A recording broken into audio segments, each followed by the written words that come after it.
Okay, and great. So first off, with Alf Cannan, you have won in Aaron Michael. You topped the poll there, but from there to here, why is it you want to be Chief Minister? Well, I've always committed to my constituents that I would play a proactive role to ensure that I delivered on my manifesto commitments, but also to drive the island forward. In the manifesto, I set out that I would look to find and work with like-minded MHKs to put together an island plan for a secure and sustainable island. I've added vibrancy into that in terms of the vision from a Chief Minister. And as a result of that, I feel that I'm in a position to draw the best from the collective will and the best ideas from the collective Parliament and Tynwald and House of Keys to put together an island plan that will deliver for the people. And just on that, if you're successful on Tuesday, what would you place as your top 3 priorities that you want to see over the next 5 years? Well, I've very clearly set out a number of priorities for this island, but I've put economy, business and jobs very much at the top, because whatever the circumstances, Sam, if we're not delivering in terms of our economic sustainability into the future, if we're not delivering employment opportunities, if we're not giving business the framework to succeed, then we're just not going to make progress. So that's absolutely the first. Then, of course, we need to tackle within that and set out issues around climate change, particularly. That's a big issue for this island. We haven't got a lot of progress so far. I think I'm calling for a proper roadmap to be in place by next year, something that we can all understand, and that alongside that we've got a recognition of the costs and financing and the impact on our people. And then, behind that, very, very close to that, I really do put healthcare and education on very equal footings, particularly education, which hasn't had a lot of attention in the last 5 years. There's lots we can do there. I've called in my own manifesto for a review of funding. I believe that's probably shared by a number of Tynwald colleagues, but also I want to see us create a new vision, I think, for education, and work out how we can be more transparent in terms of recognising both our attainment and achievements in education, but understand where we've got to do better. And just on the economy, there's this work being done by KPMG. How will that translate into something that people can look at and say, because of that has improved our lives? How do you truly believe that is the way forward, what they come up with? Well, it's time, in everything you do, you've got to have analysis and understanding. It's all right saying, for example, the more people are in poverty, but you've got to understand the reasons behind that if you're going to successfully address that. In this particular occasion, our understanding of our economy, about the world's economy, about our position in terms of both economic performance, but where the opportunities are going to lie, probably is not that strong. So we can set out that framework, but alongside that, I recognise there are going to be strong elements that we need to determine ourselves, and that actions can be put in place by the government, particularly more so specifically around our domestic economy. I recognise the pressures that are on a lot of number of our local businesses, and also recognise that thousands of people at this island depend on, for example, a strong tourist industry. So it is a question of balance, but primarily, it's not the be-all and end-all, but we've got to have a clear strategic direction. And sometimes you do need to go and work not just with professionals, but also understand across the business community where the opportunities lie for their business to grow. And just in terms of that, how would your administration want to be able to create an environment so that we can keep to grow the economically active population? Because we haven't got the results from the census yet. It's just been done. But obviously, we look back to 2016, that's showed a drop. Where do you see that being in 5 years' time? That'll be 10 years on in 2016, where you can say that, how do you want to get to that stage? Really? Well, you've got, there's a number of layers to achieving a successful economy. And for example, our policies, our social policies, our housing policies, for example, absolutely have to intertwine. And if we want the younger generation to succeed, that means children and families and policies around that need to be successful. We need to ensure that people have the opportunity to earn, to meet a good standard of living in their employment, and we want to make sure around that as well we've got that sort of quality of life that are going to keep people on this island. So all of it interplays, but we have to focus and ensure that these key sort of infrastructure platforms, key social platforms, if you like, around people's earnings, the abilities to earn, the opportunities in front of them, and I extend that out to educational opportunities as well, are there. And if we can put that together, Sam, in a targeted way, then we're going to have half a chance of delivering a much better society, but also a much better economy. And just in terms of one of those social aspects, you mentioned housing. What is your proposal for resolving this housing crisis? Because people are seeing rise in rents, rise in house prices, but their wages aren't matching that. Where do you think this can be resolved? Well, again, I mean, I proposed in the manifesto that first of all, we need to bring this out into the open from a government perspective. At the moment, it's tucked away within the Department for Infrastructure, so we need a Housing and Communities Minister or similar, so that we've got a proper, clearly defined position for this within the next administration.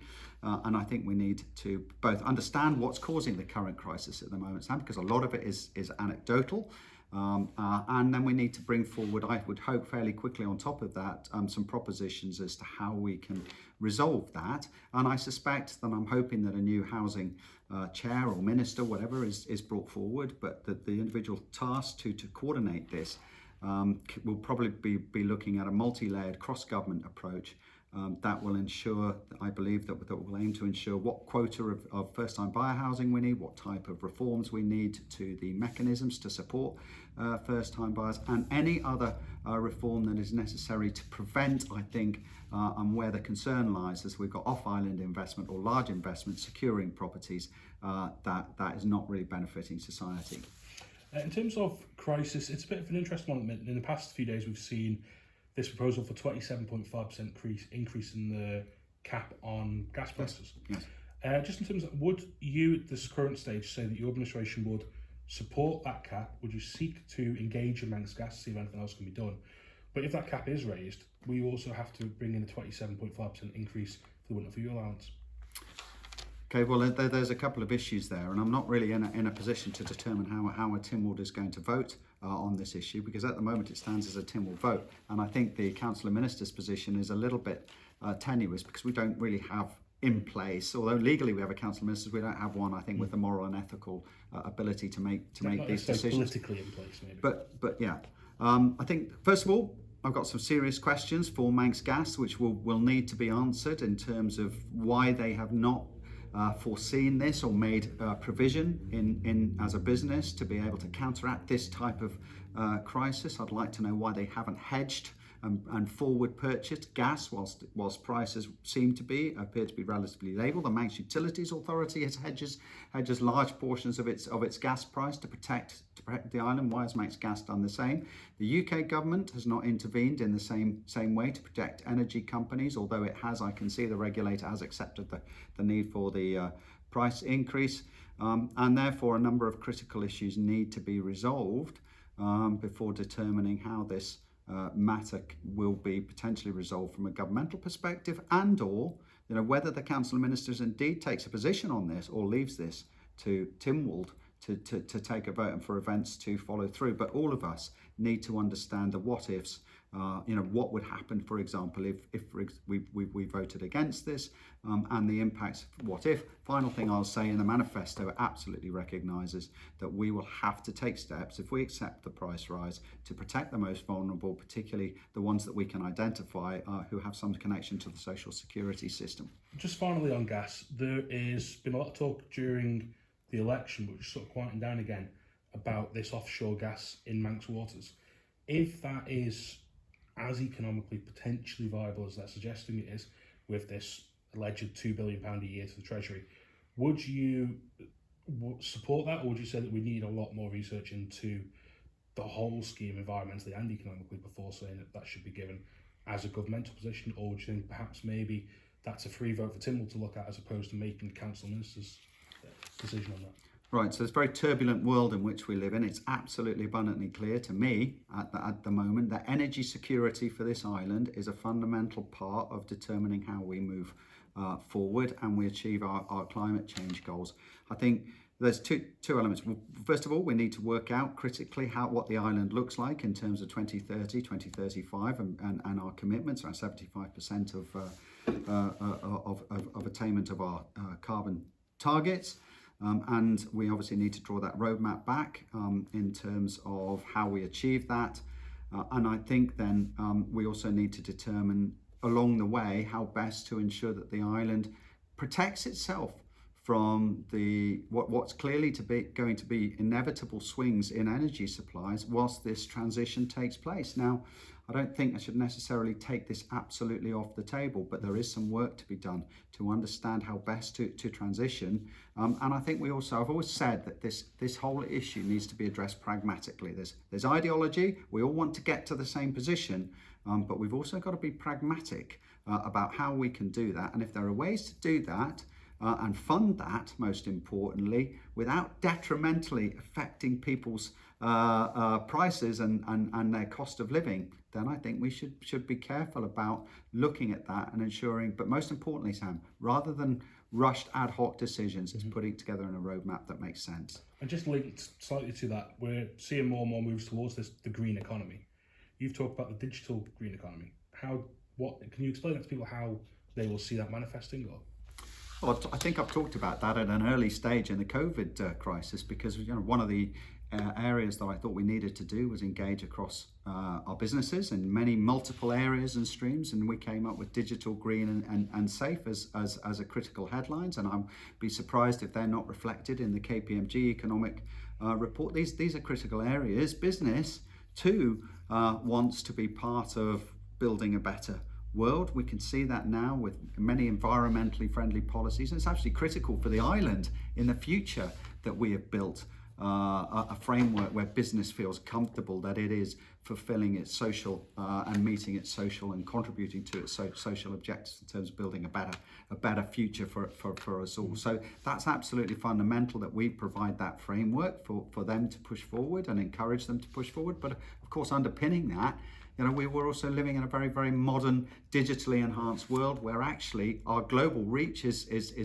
at the moment, across the world, and we really can have businesses on the island, not just in our traditional sectors, but digitally can base themselves here and yet deliver their services and products globally. So we've got to make sure that our digital infrastructure is really world class, and there's a long way to go to do that, but we are rolling out digital infrastructure across the island in terms of the commitment, £11 million that we've given to deliver high-speed fibre, and we need to keep ensuring that our resilience can be improved, and there's opportunities to potential initiatives that are taking place around us to latch onto them. And just sticking with, I'm going to make the cheap joke, sticking with green, medicinal and recreational cannabis came up quite a lot in various different areas on the island. Medicinal cannabis is the more important one right now.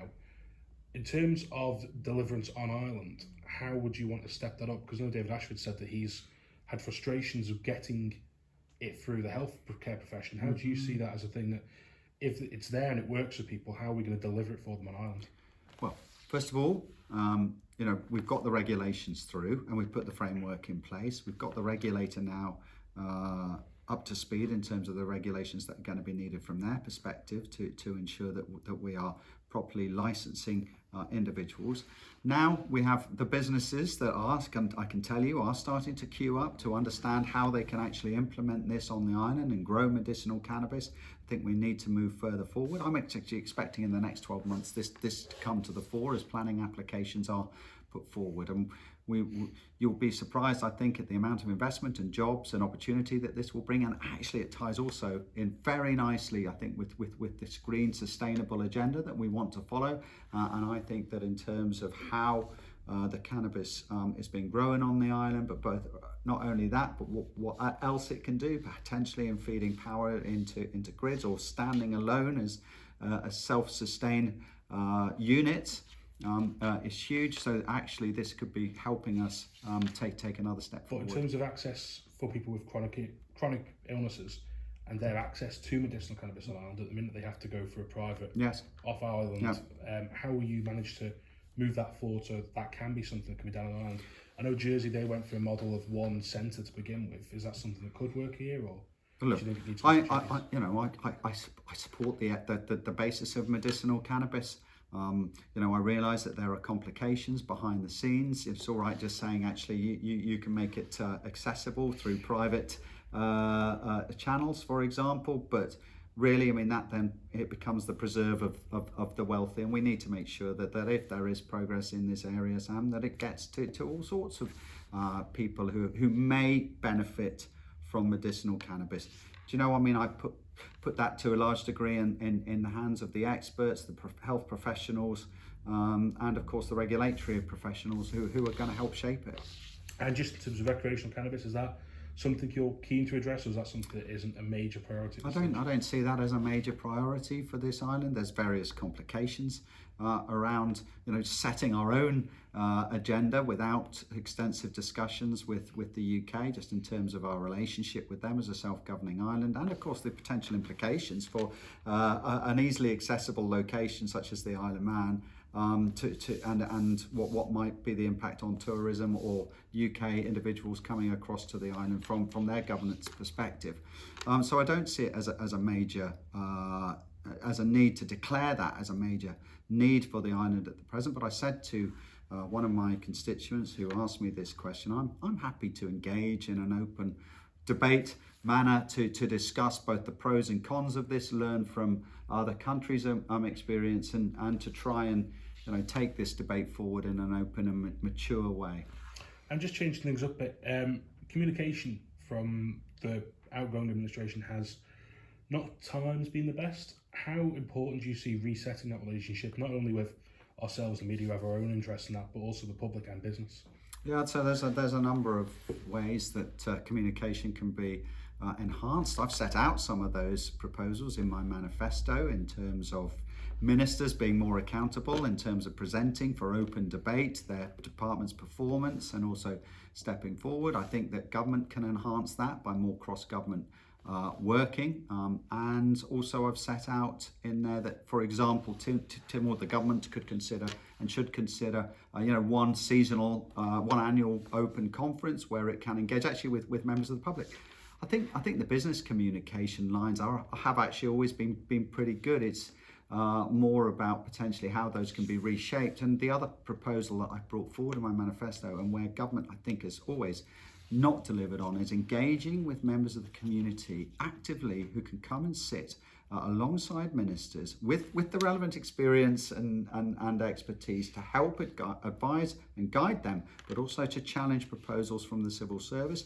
I could see that absolute necessity being needed at the highest levels economically. I could see that necessity clearly being needed for infrastructure, where there's got to be a significant improvement in terms of our delivery. In terms of the civil service, there's been a view, particularly in large-scale projects like the Promenade and now seeing with Bull Ferry Terminal, that there's a lack of accountability within the senior civil service in particular. Do you think that's something that needs to change, and how would you like to see that done? Yeah, I think there's absolutely potentially a need to examine this issue of accountability and how senior civil servants are held to account within our system. I think also there is a need for us to accept that it's absolutely imperative that politicians don't shy away from this accountability as well. There has to be a strong political will to ensure, therefore, that delivery is reflective of our policies, and also to recognise if policy is going astray. Because you put together a vast island plan or programme that is all things to all people. Is it unrealistic then to turn around and find that government has grown in order to deliver that? That's why there has to be some recognition that we have to be targeted, refined, and determined to ensure we're getting the best value for money, but also that we are delivering for people on the ground, and that we're not just wasting money potentially on projects that potentially have a sort of side benefit or a side appeal, but don't really drive the essence and heartbeat of what we need as a society. Just on that then, do you think the current departmental structure is fit for purpose? I think that there is room for improvement, but I think what we need to do is encourage more cross-government working. I think that's why I proposed in the manifesto that certainly at the higher level we should learn from the Economic Recovery Group that I set up to deal with the COVID crisis, and create an economic board at the highest level. That leading on from that, the Department for Enterprise absolutely becomes a sort of a key delivery mechanism. I think that's why we need to consider our infrastructure in terms of bringing people in who can help assist with infrastructure delivery in terms of testing the plans that are being put forward. But most importantly, that we use this central hub, the policy cabinet office, policy and strategy unit, to coordinate across government. And I think I go back to this issue. I think partly the Chief Minister has a responsibility to ensure that ministers are working and prepared to work across government and not disappear into their own silos. And that responsibility will have to rest with the Chief Minister. And I think he or she should be prepared to be accountable for where there are cross government failures and seek to do better. Just on that, I don't really want to go too long on this because it's something that it will be debated many times anyway. There's been a growing feeling about how the Chief Minister is elected. Obviously this time it's different from last time where Legco no longer has a say, it's just MHKs. Do you believe that this system is the right one, and would you consider the creation of a Tynwald committee to look at not only the public's view but also what constitutionally could work best for the island? I think this is a parliamentary matter actually primarily. If Tynwald wanted to explore this matter further, then I would be supportive of whatever format that they chose to take that forward. I think it's interesting to look back just on my personal experience. The first time I came in, this was just a straight fight between Alan Bell and Peter Carran at the time. I don't recall at that stage manifestos, Sam, particularly. There may have been a short time. I certainly do not recall any public debates around it. When I contested this role with Howard Quayle in 2016, we went to a positive action group meeting. I think it was broadcast, and that was on the Monday night before the Tuesday vote. But again, I think when you look back at the manifestos, I don't think they went to the level of detail. And this time, Sam, there are three very public debates and one hustings for the members of Tynwald, and indeed we're coming down to a narrow House of Keys vote. I think it is a bit of an anathema to be going to the public on 3 occasions explaining how you're going to successfully draw out the best from Tynwald and where the critical areas for you are, and some key underlying sort of red lines I expect from within that as Chief Minister, and not have some form of public vote. So yes, absolutely, Tynwald, I would hope, would scrutinise and review this process and potentially debate it. And just finally, it's I'd say this is yes or no questions, but they're probably not. If you aren't successful in your bid on Tuesday to be chief, would you serve in the new administration? And secondly to that, if you are successful, would you offer Dr. Lance, or if anybody else does come forward on Tuesday, a role in that administration? Well, I think it's important for whoever wins, they should be prepared to listen to a series of diverse voices. And I think that one would try and incorporate within that any council of ministers the best makeup of individuals to deliver on policies for an island plan, and that those individuals, I hope, would reflect the qualities that of a listening leadership, irrespective of whatever role that they play. And that would be my intention as Chief Minister, to try and make sure we had a balanced, reasonably diverse portfolio of ministers. And of course, my commitment has always been to my constituents to play the best role that I feel that I should play in terms of contributing for this island. And I'm not going to predicate how things would play out if I'm not successful, but I will always seek to do my best to make the best contribution that I can for the people of this island. Mr. Cannan, thank you. Thanks, Sam.